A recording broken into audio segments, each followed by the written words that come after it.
मोदी जी ने गंभीर बीमारी से बचाने के लिए सालाना 5 लाख रुपए का इलाज की व्यवस्था की है और उसमें आयुष्मान भारत के तहत किया है।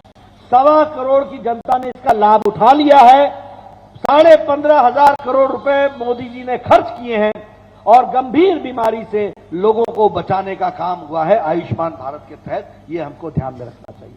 मैं ये सारी बातें आपके सामने इसलिए कह रहा हूं कि ये बदलता भारत की तस्वीर है, ये बदलते बिहार की तस्वीर है, ये बदलते युग की तस्वीर है जिसको हमको समझना चाहिए।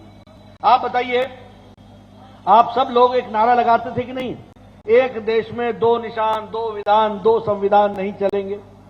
लगाते थे कि नहीं? लगाते थे एक नारा कि नहीं, कश्मीर से कन्याकुमारी भारत एक है, लगाते थे। लेकिन धारा 370 के तहत जम्मू कश्मीर में अलग झंडा, जम्मू कश्मीर में अलग संविधान और जम्मू कश्मीर में पहले प्रधानमंत्री बोला करते थे। यह जम्मू कश्मीर की तस्वीर जवाहरलाल नेहरू जी के टाइम पर खड़ी हुई थी। लेकिन मित्रों, आपने यहां से कौशलेंद्र जी को जिता के भेजा, गोपाल नारायण सिंह जी जीत करके गए, इनको आपने भेजा। जब मोदी जी के पास 303 एमपी हुए तो इसी उंगली से, जिससे आपने कमल पर निशान लगाया था, जिसमें आपने तीर पर निशान लगाया था, उसी उंगली से इन लोगों ने 6 तारीख को, 6 अगस्त को पार्लियामेंट में वो बटन दबा करके धारा 370 को धाराशाही कर दिया। एक देश में एक निशान, एक विधान, एक संविधान बना करके दिखा दिया। मित्रों, क्या यह सच्चाई नहीं है कि हम सब लोग, करोड़ों लोग भारत के चाहते थे कि वहां भव्य राम मंदिर बने अयोध्या में? हमारा सपना था कि नहीं था? क्या यह सच्चाई नहीं है? क्या यह सच्चाई नहीं है कि हमारे कपिल सिब्बल ने सुप्रीम कोर्ट में बाकायदा वकील ये कहा था कि इसका फैसला नहीं होना चाहिए? वो कांग्रेस पार्टी के सदस्य हैं कि नहीं हैं? उन्होंने इसको लटकाया, भटकाया, अटकाया कि नहीं? लेकिन आपने जब मोदी जी को चुनाव में जिता करके भारत के प्रधानमंत्री दोबारा बैठाया, 303 एमपी दिए, सशक्त सरकार बनी, तो सुप्रीम कोर्ट ने डे टू डे हियरिंग करके एक मत से फैसला किया कि भव्य मंदिर बनेगा तो अयोध्या में बनेगा, समाज के सभी लोगों को साथ लेकर के बनेगा ये मंदिर।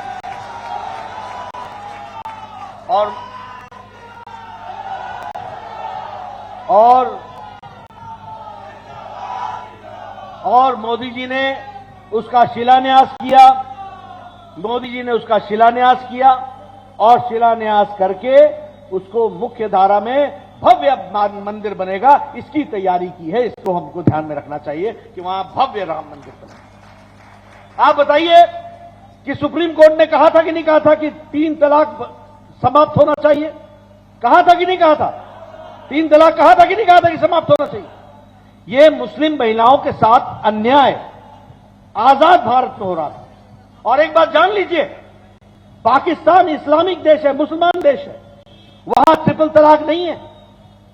बांग्लादेश इस्लामिक देश है, वहां ट्रिपल तलाक नहीं है। सीरिया इस्लामिक देश है, वहां ट्रिपल तलाक नहीं है। ईरान इस्लामिक देश है, वहां ट्रिपल तलाक नहीं है। मलेशिया बहुतायत मुस्लिम है, वहां ट्रिपल तलाक नहीं है। इंडोनेशिया बहुतायत मुस्लिम है, वहां ट्रिपल तलाक नहीं है।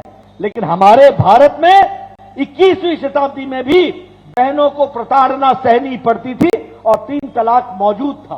सुप्रीम कोर्ट ने कहा था कि इसको हटाओ, कानून से हटाओ। मोदी जी ने राजनीतिक इच्छा शक्ति दिखाई और मुस्लिम बहनों को 3 तलाक से आजाद कर दिया और मुख्य धारा में शामिल किया। यह हमको ध्यान में रखना चाहिए। इसलिए मित्रों, जब हम इन सारी बातों को करते हैं तो इसके साथ साथ मैं आपको यह भी बताना चाहता हूं कि मोदी जी ने चाहे जमीन हो, थल हो, चाहे नभ हो, आकाश हो, चाहे समुद्र हो, भारत के बॉर्डर्स को सुरक्षित करने का काम किया है तो नरेंद्र मोदी जी ने किया है। इस बात को हमको ध्यान में रखना चाहिए। अरुणाचल प्रदेश से लेकर गलवान तक पिछले 6 साल में 4,700 किलोमीटर की डबल लेन, ट्रिपल लेन, 4 लेन वाली सड़क, 12 महीने चलने वाली बॉर्डर तक पहुंचा दी है। इस बात को हमको ध्यान में रखना चाहिए। ये काम हुआ है। 14,000 मीटर की पुल बने, 14,000 मीटर के, और ऐसे पुल बने हैं जो हर वेदर में वहां पर कोई भी, अब भारत की आर्मी रसद को वहां पर एक दिन के अंदर पहुंचा सकती है। यह व्यवस्था की गई है। इसको ध्यान में रखना चाहिए। यह मजबूती प्रधानमंत्री जी ने भारत को दी है। अभी पिछले महीने अटल टनल का उद्घाटन किया गया। 9 किलोमीटर की टनल है ये, और ले के रास्ते में 40 किलोमीटर कम होता है, 4 घंटे का सफर बचता है। आप सोचो, पहाड़ में 40 किलोमीटर का मतलब 4 घंटा होता है। 4 घंटे का सफर बचता है। मनाली से चलोगे तो शाम तक ले पहुंच जाओगे। यह व्यवस्था की है ताकि हमारी बॉर्डर सिक्योर रह सके। यह व्यवस्था को आगे बढ़ाया है। इसलिए मित्रों, मैं आपको यह बताना चाहता हूं कि बिहार नीतीश कुमार जी के नेतृत्व में आगे बढ़ेगा।